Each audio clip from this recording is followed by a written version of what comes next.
আসসালামু আলাইকুম। সবাই কেমন আছেন? আশা করি সবাই ভালো আছেন। আলহামদুলিল্লাহ আমিও ভালো আছি শারীরিকভাবে। তবে একটা বিষয় আপনাদের সঙ্গে শেয়ার করার জন্য আর কি আসলাম।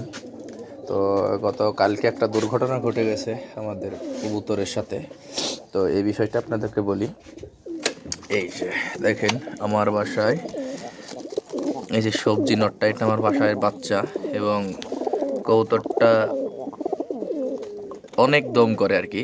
যখন যেমন কবুতরের সাথে পড়ে তখন সে তেমনই মানে দমের কবুতরের সাথে দম দেয়। তো কালকে দুপুরবেলা আমার ছোটো ভাই ভুল করে উড়াই দিছিল। তো দেখেন বাজে কি একটা অবস্থা করেছে ও যে, এই দেখেন কি একটা অবস্থা করে দিছে বাজে, একবারে মাংস টাংস সব বের করে দিছে। এই দেখেন সাইড দিয়ে।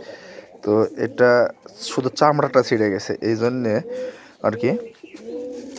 আর প্রত্যেক দিন উড়ানো ছিল বিধায় কবুতরটা বাজার হাত থেকে রক্ষা পাইছে, না হলে রক্ষা পাইতো না। আর বাজে খাম হওয়ার পরে অনেক কবুতর মানুষের বাসায় ধরা দিয়ে দেয়। আসলে কবুতর কোয়ালিটিফুল হলে বা জাত ভালো হলে এই অবস্থাতেও বাসাতে ফেরা যায়। তার একটা জলজান্ত উদাহরণ আমার এই সবুজ নর আর কি। তো আরেকটার সাথে ছিল, ওই মাদিটা হারাই গেছে। তো ওটা কোনো বিষয় না, ওটা নতুন ছিল এই জন্য হারাই গেছে। তো সবাই ভালো থাকবেন, সুস্থ থাকবেন, এবং আমার কবুতরের জন্য দোয়া করবেন। পেজ থেকে দেখলে পেজটি ফলো করে দেবেন, এবং চ্যানেল থেকে দেখলে অবশ্যই চ্যানেলটি সাবস্ক্রাইব করে দেবেন। আসসালামু আলাইকুম।